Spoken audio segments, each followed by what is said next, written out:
இலங்கையில் மன்னார் மடுமாதா கோவில் மாதிரி தான் ஜெர்மனிலேயும் இந்த மாதா கோவில். 1642ஆம் ஆண்டுலாம் 100 பேர் மரணத்துக்கு பிறகு இந்த கோவில் ஸ்டார்ட் பண்ணியிருக்கிறாங்க.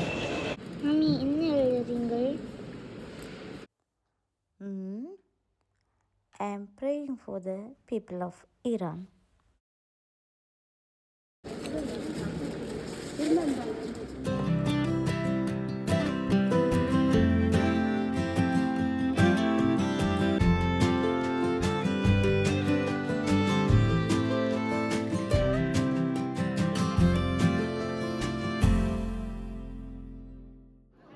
அனைவருக்கும் அன்பான வணக்கம். இன்றும் ஒரு வித்தியாசமான காணொளியுடன் உங்களை சந்திக்க வந்திருக்கிறேன்.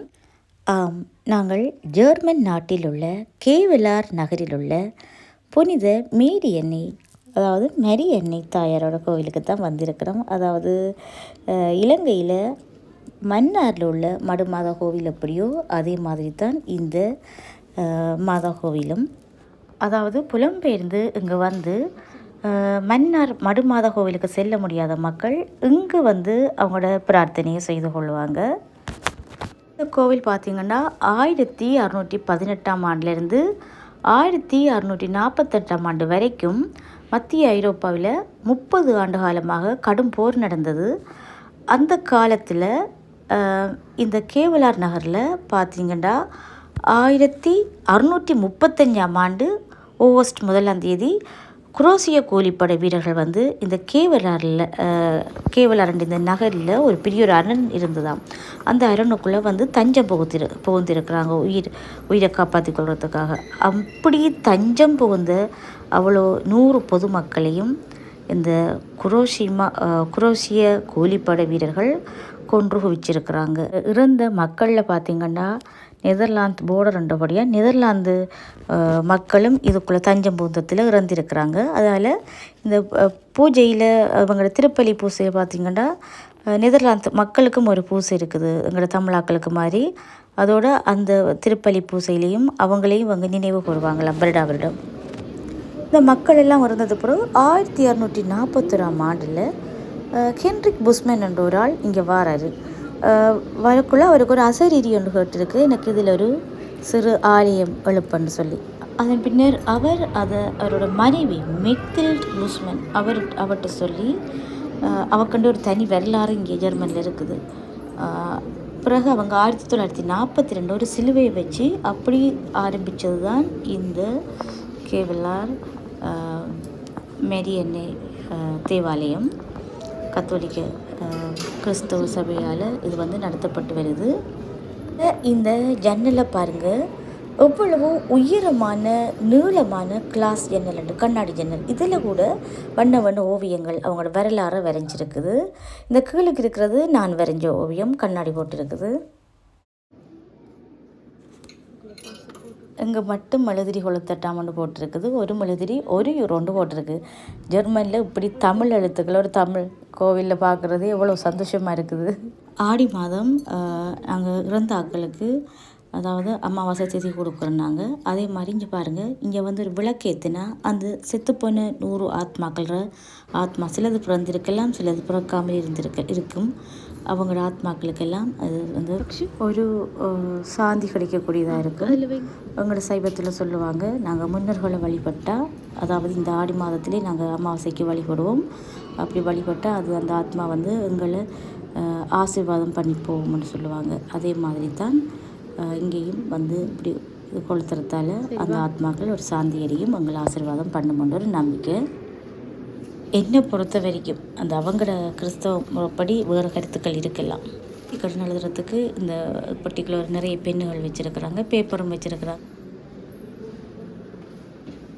இப்போ அக்ஷரா டொச்சில் நேற்று கடன் எழுதி கொண்டு இருக்கிறேன், நான் இங்கிலீஷில் எழுதி கொண்டு இருக்கிறேன்.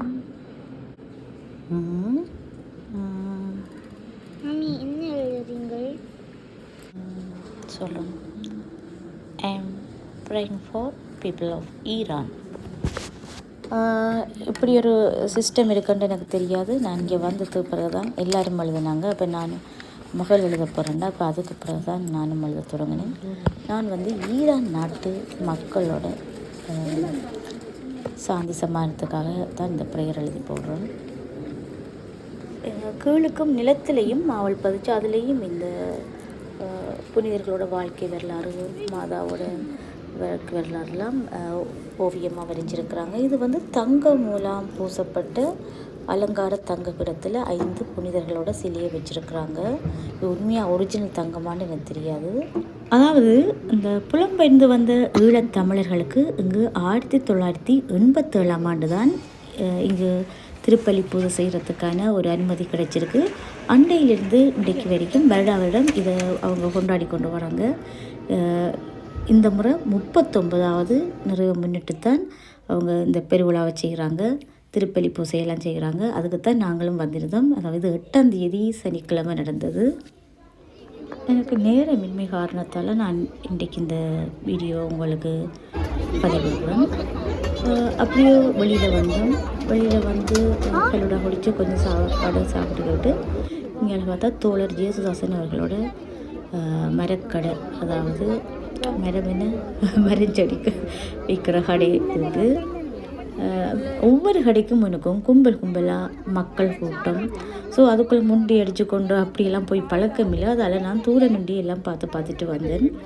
அப்படியே தோழருக்கு ஒரு ஹலோ சொல்லிட்டு வந்தோம். கொஞ்சம் பாருங்கள், தங்கத்தை வாங்குற மாதிரி இந்த கருவேப்பிலை கண்டு வாங்குதுகள். அதுதான் நான் அடிக்கடி என்னோடய சமையல் வீடியோக்குள்ளே சொல்வது, கருவேப்பிலையிலேருந்து தங்கப்பிள்ளைன்ட்டு.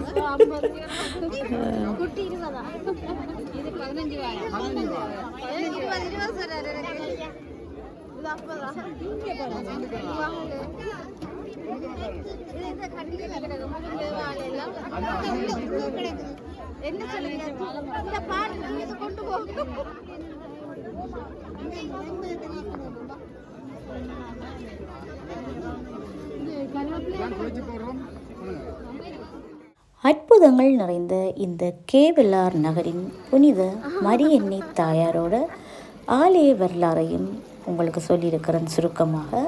இத்துடன் இந்த காணொலியை முடித்து கொள்ளலாம் நினைக்கிறேன். நாங்களும் வீட்டுக்கு வழிகிட போகிறோம். மீண்டும் ஒரு காணொலியுடன் உங்களை சந்திக்கும் வரை உங்களிடமிருந்து விடைபெறும் நான் நன்றியுடன் தீபா.